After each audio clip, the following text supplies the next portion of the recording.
श्री सिद्धेश्वर रतेश्वर देवालयाच्या 73व्या महाशिवरात्री यात्रेची आत्ताच गवळी समाजाच्या वतीने दुग्धाभिषेक होऊन यात्रेला प्रारंभ झालेला आहे। उद्या सकाळी 10 वाजता माननीय जिल्हाधिकारी लातूर श्रीमती वर्षाताई गुंजे मॅडम यांच्या हस्ते झेंडावंदन करून यात्रेची विधिवत पूजा करून सिद्धेश्वराची विधिवत पूजा करून उद्यापासून यात्रेला प्रारंभ होत आहे। सध्या दुग्धाभिषेक होऊन भाविकांची मोठी अलोट गर्दी इथं दिसून येत आहे।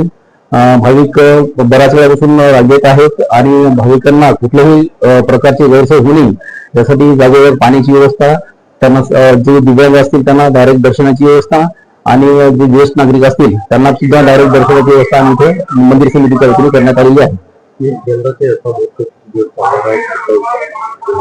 या वर्षीचा यात्रा महोत्सव आता प्रारंभ झालेला आहे।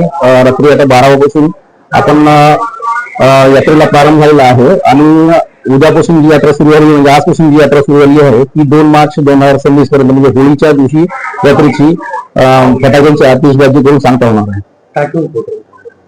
आपल्या परंपरेप्रमाणे दरवर्षी जे आपण उपक्रम राबवतो इथे पशु प्रदर्शन असेल, कुस्त्यांचं भव्य कुस्त्यांचे आपण आखाडा इथे हे करतो। म्हणजे महाराष्ट्रातले पूर्ण महाराष्ट्रातून मल्ल इथे येतात आणि त्यामध्ये आपण कुस्त्यांचं नियोजन यावर्षी केलेलं आहे। त्याच्या शस्त्राचं आयोजन इथे करण्यात आलेलं आहे। तसेच महिलांच्या विविध स्पर्धा आम्ही इथे यावर्षी आयोजित केलेल्या आहेत आणि आनंद मेळ्याचं जर आकर्षण जर म्हणाल तर युरोपियन याच्या धर्तीवर आम्ही इथे पाळणे लावायचा प्रयत्न केलेला आहे। तर लातूरकरांना एवढं आवाहन करतो की या यात्रेचा आपण लाभ घ्यावा आणि मंदिर प्रशासनाचं शांततेत राहून सहकार्य करावे।